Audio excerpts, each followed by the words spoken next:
A atividade de hoje, ela é, então, fruto do edital de emergência de auxílio à cultura da Prefeitura Municipal de Porto Alegre, e o nosso objetivo aqui é compartilhar conteúdo e promover a reflexão desse nosso papel como consumidor de imagem e ativar essa percepção mais crítica sobre uma promessa, né, não cumprida da tecnologia. Daí, pensando nas tecnologias de maneira geral, a gente vai chegar até os HDs, mas a máquina fotográfica como uma tecnologia também, que é programada para guardar e organizar as nossas memórias, mas que a gente sabe que também é programada para a sua própria superação e descarte, e é disso que a gente vai falar aqui hoje.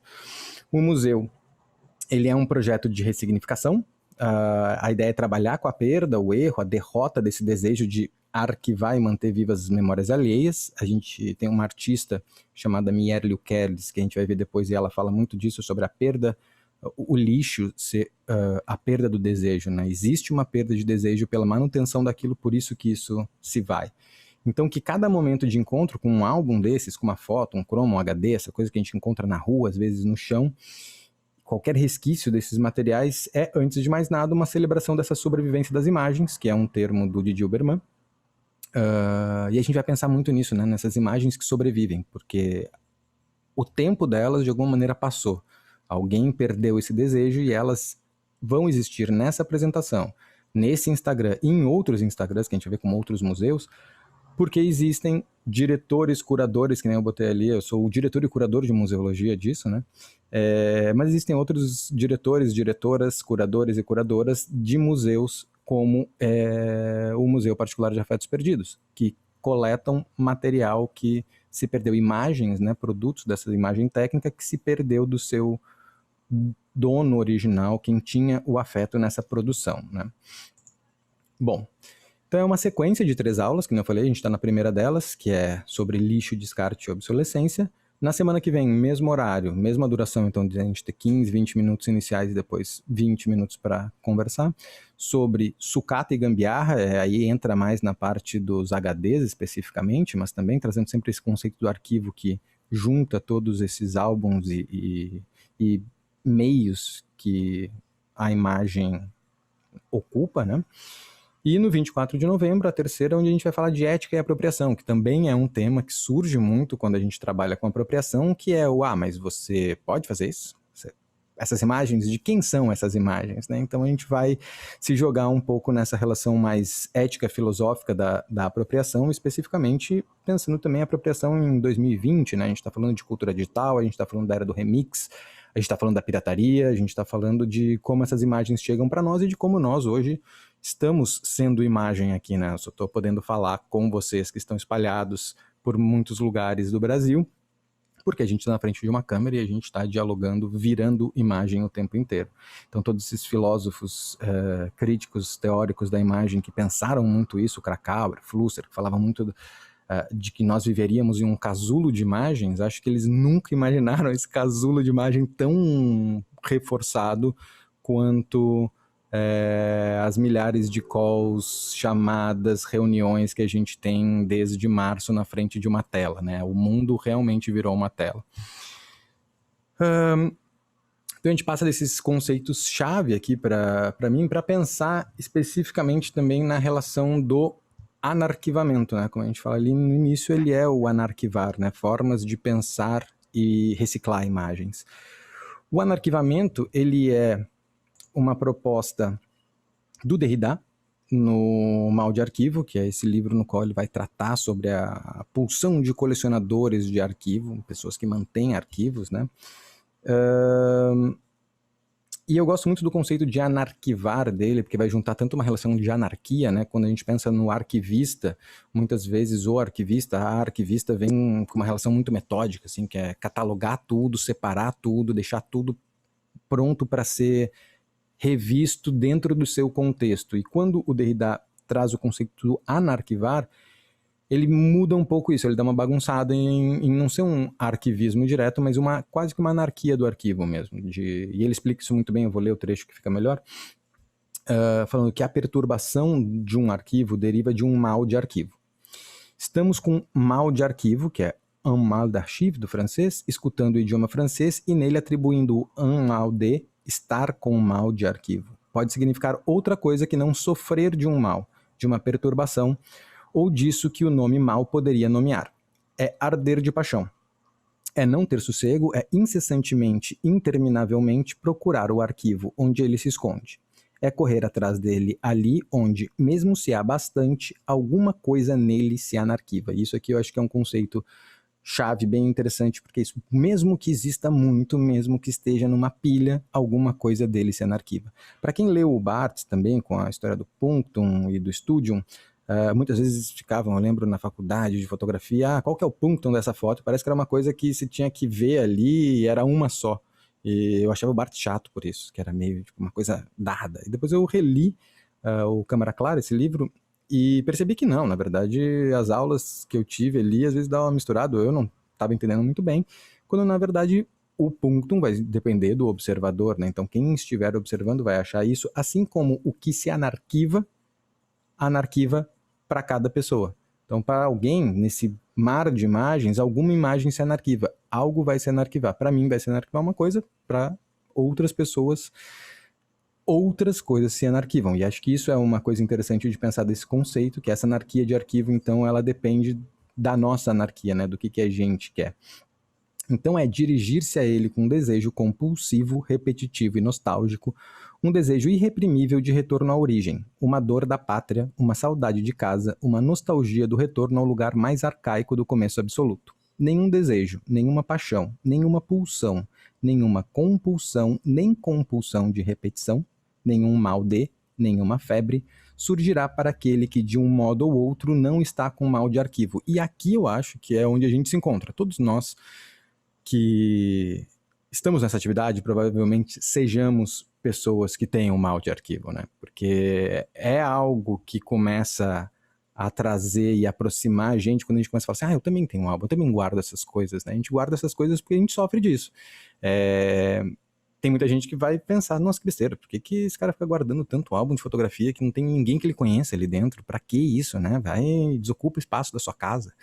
Mas não, ter um mal de arquivo pressupõe-se que essas coisas ficam se anarquivando na minha frente e eu me sinto responsável por esse anarquivamento, né? Por levar ele, então, um pouco mais além. Aí, hoje, então, o tema é o lixo, especificamente, o anarquivamento, mas um anarquivamento de algo que caiu fora deste sistema dos objetos, dos produtos, da produção, de maneira geral, e foi considerado por alguém lixo, né? E aí eu faço essa pergunta inicial, se isso é lixo, arquivo ou brinquedo. Para quem viu Toy Story 4, quem tem filhos e vê o Toy Story 4 ou gosta do Toy Story, tem esse bichinho novo que era o Fork, que é um garfo de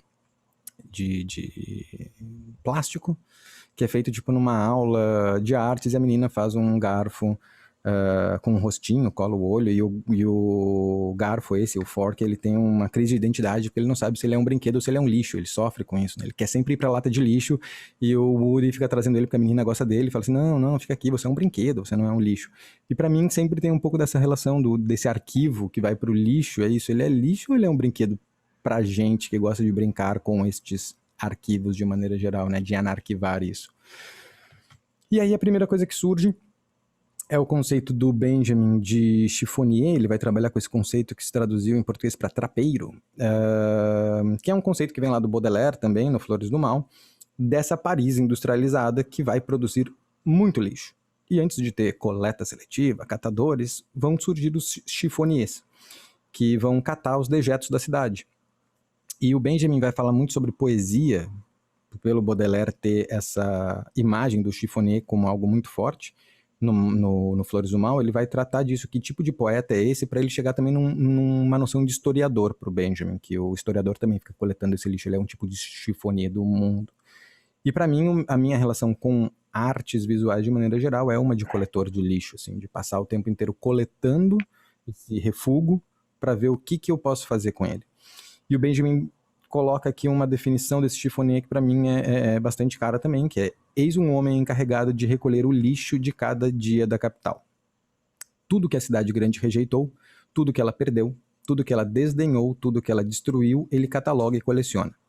Ele consulta os arquivos da orgia, o cafarnaum dos detritos, faz uma triagem, uma escolha inteligente, recolhe como um avaro um tesouro, as imundícies que, ruminadas pela divindade da indústria, tornar-se-ão objetos de utilidade ou de prazer. Então esse é um trecho do Passagem, esse livro do Benjamin gigantesco lá, J68-4, onde então ele se dedica a pensar nessa atividade do chifonier, né? E que para mim, quando eu comecei a pesquisar e entender essa relação, era muito próximo dessa metodologia artística de buscar no lixo essa prática, né? Essa prática artística, de algo que então depende da criação de grandes cidades, né? É essa cidade, é essa urbe que produz demais e precisa vomitar sempre. E eu vinha conversando com um amigo meu também sobre o vira-lata, né? Como isso também é uma coisa de vira-lata. Tipo, não só eu sou apaixonado pela caçamba ou pelo lixo, como esse cachorro de rua também, que vai lá, vai virar e vai tentar encontrar nesse lixo alguma coisa que possa sobreviver. Então, são essas operações análogas, assim, do chifonier, do cachorro de rua, enfim, do vira-lata, que me interessam de agrupar numa coleção, assim como as próprias imagens, né? Aí tem a professora Leida Assmann, que vai falar desse arquivo, né? Numa relação especular, assim, ela traça uma relação de especularidade entre arquivo e lixo, falando que o arquivo é um local de coleção e conservação do que foi passado, mas não pode ser perdido. Pode ser considerado de maneira inversamente especular como um depósito de lixo no qual o passado é acumulado e abandonado à decomposição. Então o lixo vai ter muito isso, por esses pensadores que a gente vai ver, de serem colocados sempre como um refúgio distante para deixar de existir, né?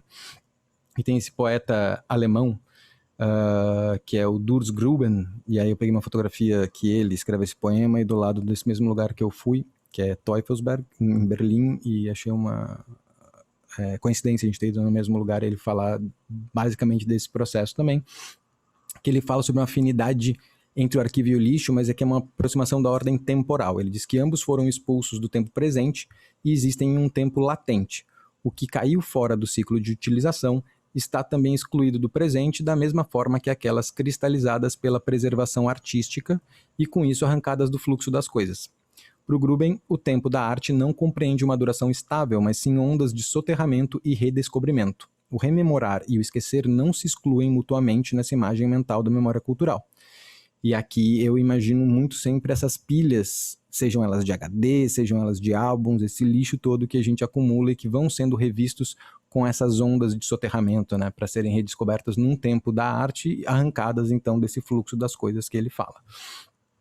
Aí, pensando em artistas que trabalham com isso, né, com o lixo, com a ideia do lixo de forma central no trabalho, acho que um grande caso para a gente ver nesse primeiro momento é a Mierli Laderman Ukeles, que é americana, e ela trabalhou constantemente no aterro de lixo Fresh Kills Landfill, em Nova York, como uma artista residente nos anos 80. Então, ela ficou nesse aterro sanitário muito tempo, trabalhando lá, criando dinâmicas de experiências e convivências com o lixo e os trabalhadores do lixo, né, o que era então tirar esse lixo da cidade, e pensando muito, escrevendo muito sobre esse processo do lixo, né, e aí dela vem essa questão que eu falo do desejo, né, para ela o ato de jogar algo fora significa a perda do desejo do antigo dono em relação a esse objeto.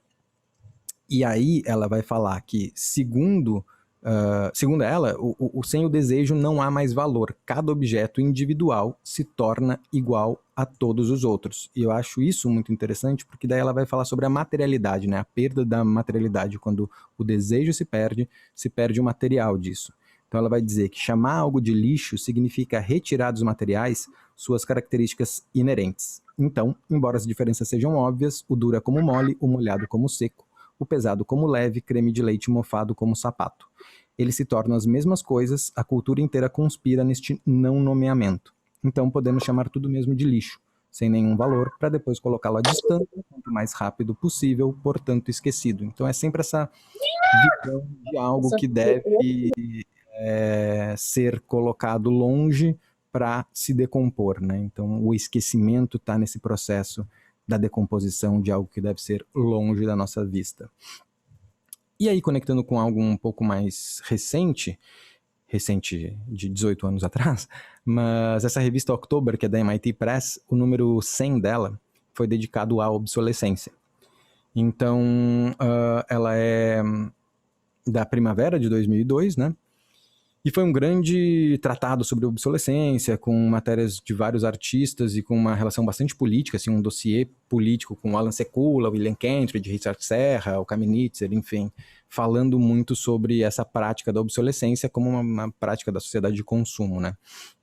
Me interessa muito esse final, assim, do artigo, quando eles vão colocar que essa é uma edição especial oferecida com a esperança e a convicção de que a condição de obsolescência pode ter um papel crítico a desempenhar nesse momento histórico, particularmente se a obsolescência funcionar em relação às aspirações totalizadoras com frequências atribuídas à tecnologia de uma maneira mais radical do que o modo como o consumo tem sido posicionado em relação ao espetáculo, isso é, como espaço de resistência. E o que me interessa aqui é pensar nesse espaço de resistência mesmo. Entender que muitas vezes a gente pensa nos trabalhos políticos como trabalhos muito diretamente políticos ou panfletários, mas que trabalhar com a obsolescência é trabalhar efetivamente num espaço de resistência, é causar uma interrupção, mesmo que mínima e poética, sobre esse andamento do sistema de forma a tornar coisas obsoletas e substituíveis uma depois das outras, né? Bom, e aí a gente entra efetivamente no acervo nessa fase 1, né, que é colocar os álbuns na roda, e aí deixa eu trocar de tela aqui para ver se vai funcionar direitinho. Então aqui a gente tem estes primeiros álbuns que eu vou digitalizando e colocando ali como MPAP para ficarem visíveis, né? A ideia aqui é dar essa materialidade para os álbuns. Aqui tá mostrando bem, tem as que eu já tratei, as que eu não tratei, eu tô com material bruto aqui para mostrar isso tudo. E ver um pouco desses encontros, assim, né? Tipo, esse aqui é um álbum incrível desse Marco Aurélio, foi um dos primeiros que eu coloquei ali, que o Marco Aurélio eu comprei na Feira do Real, ali ainda existia o... Tô com o Minhocão na cabeça, né? É o Miorgulhão, né? No Rio ali, então perto ali da 15, onde tinha esse grande fluxo de gente que catava coisas, encontrava álbuns e vendia ali baratinho também, não nas banquinhas oficiais, sempre nas coisas adjacentes, assim. E que é um álbum desta pessoa que foi figurinista da Globo. E tava lá vendido por R$1, acho que foi uma coisa assim. Não, era R$1 cada um, foi isso. Porque era, eu ainda perguntei o preço, ele falou assim, não, tudo é R$1 aqui no chão que tava ali. E aí eu vi que eram 4 álbuns da mesma pessoa, daí eu falei, tá, então são 4. E então era um descarte, é alguma coisa que foi pro lixo mesmo, que se perdeu. Eu já pesquisei algumas coisas para chegar na relação do por que será que essas coisas se perdem, né? Por que algo que teve tanto afeto de alguém, que juntou isso por tanto tempo, acaba virando lixo mesmo? E tem diversas possibilidades sempre para esses encontros e para essas perdas. Desde da pessoa falecer, alguém não ser um parente que queira ficar com as coisas, enfim, tem várias possibilidades para os desaparecimentos de vínculos, né? Tem, inclusive, nesse álbum dele, depois eu até pego aqui, se der tempo pra gente ver essa foto da Suzana Vieira, que atrás dela, eu não fotografei o verso, mas eu pego ela aqui, que ela fala, espero que vocês possam vir para Nova York para fazer meu cabelo, você ou o Marquinhos, não sei o quê. Então era autografado por ela, então tem sempre das atrizes que ele fazia cabelo, figurino, enfim. E aí sempre é um pouco uma relação de tesouro mesmo, de tu encontrar esses álbuns e se apaixonando por imagens, por histórias dentro deles. Esses álbuns que eu encontrei no lixo mesmo aqui em Porto Alegre, na esquina de casa, logo que eu voltei para cá em 2014, eu achei incríveis porque as fotografias retiradas provavelmente sejam retratos, me pareceu isso. Nunca tem gente, só tem gente quando a foto deu errado, entre aspas, né? Então, se ela tá escura e não identificável, ela ficou. Se não, todo o resto era retirado dele, como se as fotografias de paisagem importassem menos, porque não tinham pessoas identificáveis, e os retratos, sim, fossem retirados. Mas ver a estrada desse lugar, a gente pode ver o pôr do sol, a gente pode, mas o rosto de alguém é sempre preservado como essa identidade, né? Muitos dos álbuns encontrados no lixo passam por uma retirada de identidade, seja por riscarem o rosto, por rasgarem a fotografia, enfim, carrega um pouco dessa tentativa sempre de eliminar qual é a identidade desse álbum. E aqui eu vou tendo isso em uma profusão, assim, de formatos, tipos, desde encontrar na rua uma foto junto de baralho de tarô e resolver que isso também, então, era um conjunto. Então, isso vai saindo só dos álbuns.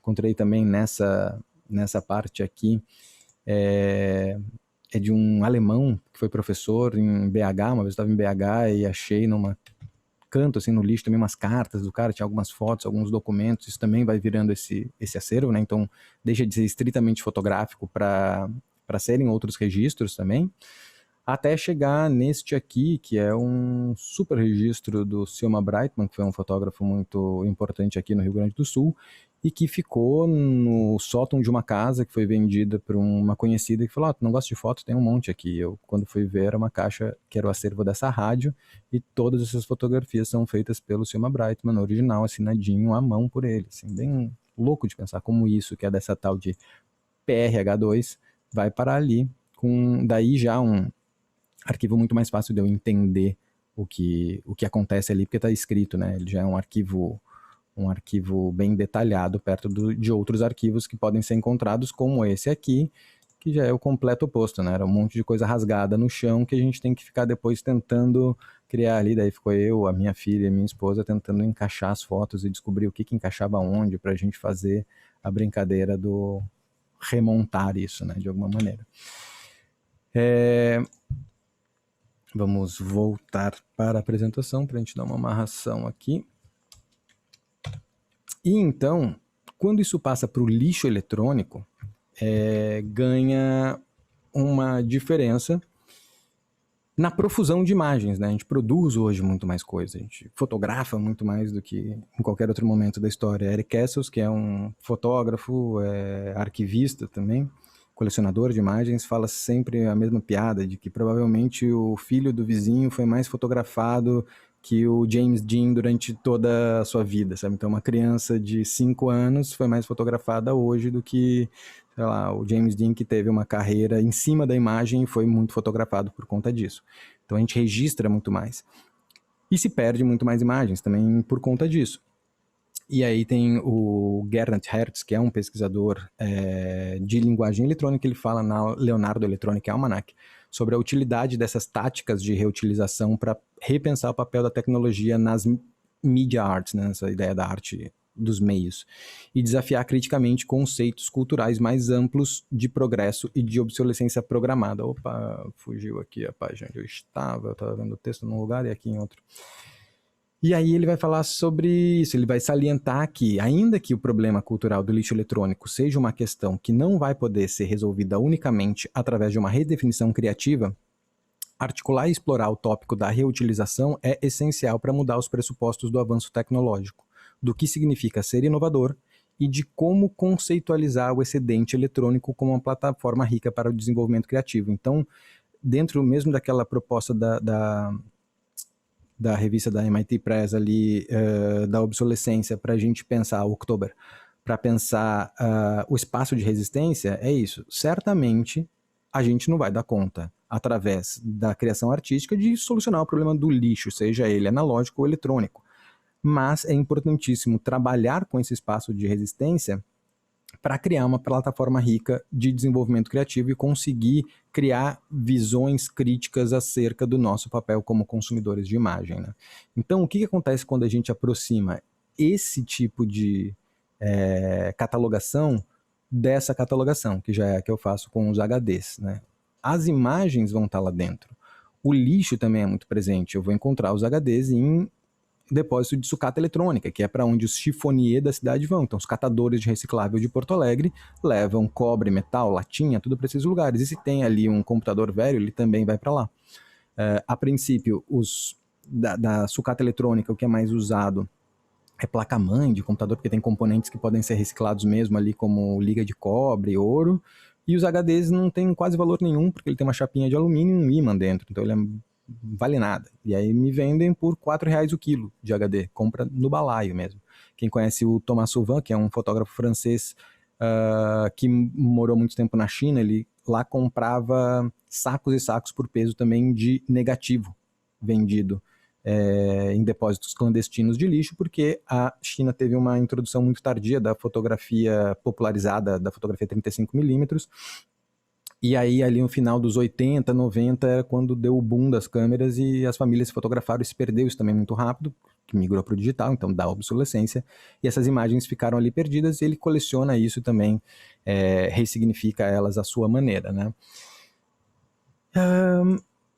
E aí eu trago o Moholy-Nagy aqui para a gente fechar essa parte inicial, é uma sequência ali do Moholy-Nagy, Benjamin, Lipovetsky, porque o Moholy-Nagy, lá nos anos 20, então há 100 anos atrás, ele profetizou que o analfabeto do futuro não seria aquele que não soubesse escrever, e sim o que não soubesse fotografar. Isso lá, 100 anos atrás. E o Benjamin, 10 anos depois, então em 31, ele vai dizer isso, né? Ele vai rever essa frase e vai dizer, tá, mas o fotógrafo que não sabe ler as suas próprias imagens não vai ser pior do que um analfabeto? E aí, traçando já então aqui o Moholy-Nagy e o Benjamin, a gente chega no Lipovetsky, já contemporâneo nosso, e o Lipovetsky vai falar que, interessante de perceber dessas duas frases, é que entre uma e outra o que vai desaparecer é exatamente o futuro. É o futuro que o Moholy-Nagy falava na frente, que o Benjamin já fala, tá, o futuro já não é mais, né? A gente já não está mais falando de um futuro, isso é agora. E o Lipovetsky vai pensar isso justamente porque o analfabetismo se caracteriza pelo fotógrafo que não sabe ler o futuro nas suas próprias imagens. E aí, para mim, tem este pensamento muito constante, que é para onde as nossas imagens apontam. As nossas, não só as que a gente fabrica, mas por isso que a gente tem todas essas imagens, a gente tem todos esses álbuns. É para pensar sobre para onde elas estão apontando, né? Que futuro elas nos dizem. E aí o Lipovetsky revê o Flusser e pensa nisso, que ele, por isso, creio, Wilhelm Flusser sugeriu que a tarefa de uma filosofia da fotografia era apontar o caminho da liberdade. A máquina fotográfica representava para ele o protótipo de todos os dispositivos quânticos, a ponta de lança do totalitarismo dos aparelhos em miniatura. E o único exercício de liberdade possível na cena moderna era aprender a jogar contra o aparelho. E aí entra para mim uma chave de toda a relação com o lixo e a obsolescência, que é trabalhar com um jogo contra esse aparelho, contra essa máquina. Pensar, o aparelho é o sistema, o aparelho é o aparelho fotográfico, mas ele é só um dispositivo dessa obsolescência nessa cadeia, né? E que quando a gente começa a coletar esse lixo como chifonier, guardar e trazer isso para isso ser revisto e não perdido, o que a gente está fazendo o tempo inteiro é trabalhar dentro daquele espaço de resistência e jogar contra o aparelho, jogar contra a substituição dessa obsolescência programada, que é cada vez mais frequente, rápida e gera perdas de memória de forma cada vez mais severa, né? De que para nós é extremamente difícil saber hoje o que arquivar. Tenho certeza que todo mundo que fotografa aqui, às vezes se pensa, tá, será que eu deleto essas coisas do meu computador ou não? A gente está produzindo cada vez mais arquivo, então algumas coisas a gente julga que sejam arquiváveis, outras vão ter que ficar para trás justamente pelo nosso excesso de produção. Então a gente tem que começar a jogar contra esse aparelho da produção em excesso e começar a ver também como mediar isso, como entender o nosso papel ali dentro.